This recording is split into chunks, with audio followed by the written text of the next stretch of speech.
नमस्कार दोस्तों, मैं हरीश गर्ग, आपका दोस्त जो आपको इंश्योरेंस की एजुकेशन देता रहता हूँ। आज आपको एक बहुत ही अच्छी नॉलेज देने के लिए मैं आया हूँ।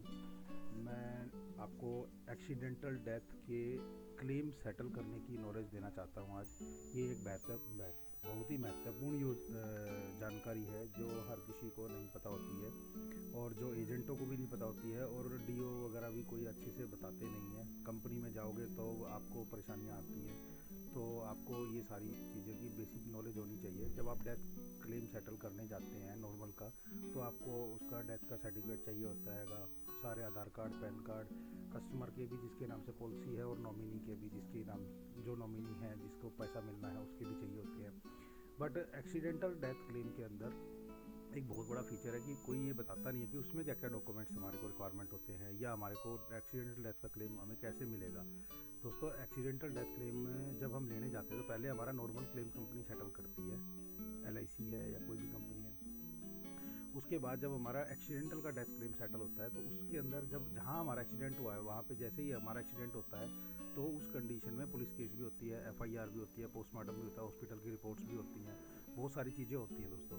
तो उन सारी चीज़ों के अंदर हमारे को ये रहता है कि जब तक कंपनी आपका क्लेम सेटल नहीं करेगी, जब तक आप रिटर्न में कंपनी को ये लेटर नहीं दोगे कि भाई हमारा अब दूसरी जगह से कोई भी क्लेम का इशू पेंडिंग नहीं है, या हमारा रोड क्लेम या एक्सीडेंटल क्लेम में दूसरी जगह से हमारे को कोई क्लेम नहीं मिल रहा है, या अब हमारा सब मिल चुका है, अब हमारा कोई भी डिस्प्यूट पेंडिंग नहीं है, कोर्ट केस नहीं है, सारे हमारे फिनिश हो चुके हैं, या पहले ही लिख के दे दो कि हमने कोई कोर्ट केस किया नहीं है, जो भी एक्सीडेंट करने वाला पर्सन था वो एक्सीडेंट करके चला गया हैगा, और उसके बाद अब हमारे को ये नहीं पता कि कौन हमारे को एक्सीडेंट करके गया है। तो इन सारी कंडीशंस के अंदर ना कंपनी में जब आप जाते हो तो नॉर्मल क्लेम तो इमीडिएट सेटल कर देते हैं वो, लेकिन एक्सीडेंटल क्लेम सेटल करने के लिए वो आपसे लेटर मांगते हैं।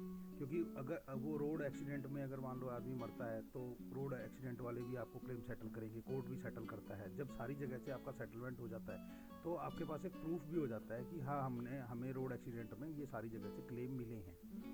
तो उस कंडीशन में क्या होता है, कंपनी को एक इजीली हो जाता है कि हाँ ये बंदा रोड एक्सीडेंट में गया है, और वो इमीडिएट उस चीज़ को फॉलो करके और आपका क्लेम सेटल कर देती है। अदरवाइज़ आपके पास इस तरह की कोई भी इन्फॉर्मेशन या इस तरह के डाटाज नहीं है तो आपको रिटर्न में अपने पुलिस स्टेशन से ही ये अप्रूव कराना पड़ेगा, क्योंकि जब भी कभी एक्सीडेंट होगा तो एफआईआर तो नॉर्मली होएगी ही होएगी। तो उस कंडीशन में आपको ये कराना ही पड़ेगा लेटर लिख के कि भाई हमारा एक्सीडेंट हो चुका है, हमारा कोई इसका सेटलमेंट कोई दूसरी जगह से नहीं हो रहा है, हमें नहीं पता हमारे को कौन एक्सीडेंट करके चला गया है, जो भाग चुका है, ये हिडन केस है कि भाई हमारे को कुछ नहीं पता, तो हमारा भी फ़िलहाल में किसी के ऊपर कोई केस ही नहीं है।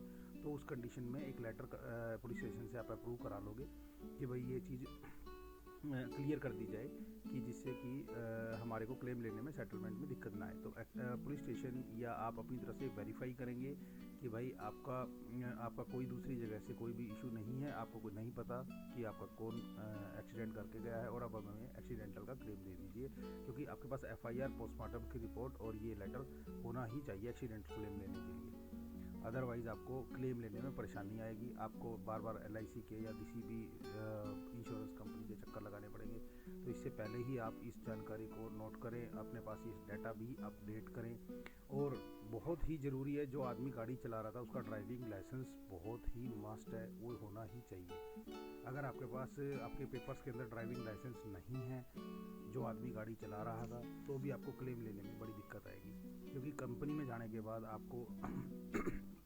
कंपनी में जाने के बाद आपको ये दिक्कत आएगी ही आएगी, वो वहाँ पे आपको कागज़ मांगेंगे ही मांगेंगे। और दूसरी बात, एक और भी महत्वपूर्ण जानकारी देना चाहूँगा, आपका केस जिस ब्रांच से चल रहा है एलआईसी का, आपको उसी ब्रांच के किसी एजेंट से या फिर डेवलपमेंट ऑफिसर से आपके पेपर अप्रूव कराने चाहिए। अगर बाय चांस आपका केस है कलकत्ता ब्रांच का और आप अभी रह रहे हो दिल्ली में और आप अपना सेटलमेंट लेने जा रहे हो कलकत्ता, तो कलकत्ता वाले ही डीओ या एजेंट आपको ओके करेगा उसी ब्रांच का।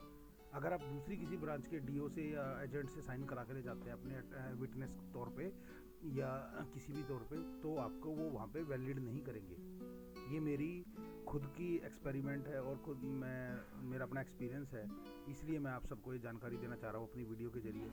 हो सकता है मेरी दी गई नॉलेज आपको काम आए। दोस्तों, अगर मेरी दी गई नॉलेज आपको काम आए तो कृपया मेरी वीडियो को आप अपने सभी दोस्त फ्रेंड सर्कल को शेयर कर देना, मेरे चैनल को लाइक कर देना और मेरी वीडियो को लाइक भी कर देना, चैनल को सब्सक्राइब भी कर देना। थैंक यू वेरी मच दोस्तों। आगे की सभी जानकारियाँ, आगे की सही वीडियो लेने के लिए आप मेरे बेल आइकॉन के बटन को दबा देना, जिससे कि नोटिफिकेशन ऑन हो जाएगा। जब भी कोई नई वीडियो, इन्फॉर्मेटिव वीडियो मैं आपको दूंगा तो आपको पास पहुंच जाएगी। आपने मेरी वीडियो इतनी देर तक सुनी, उसके लिए बहुत बहुत धन्यवाद। Thank you very much.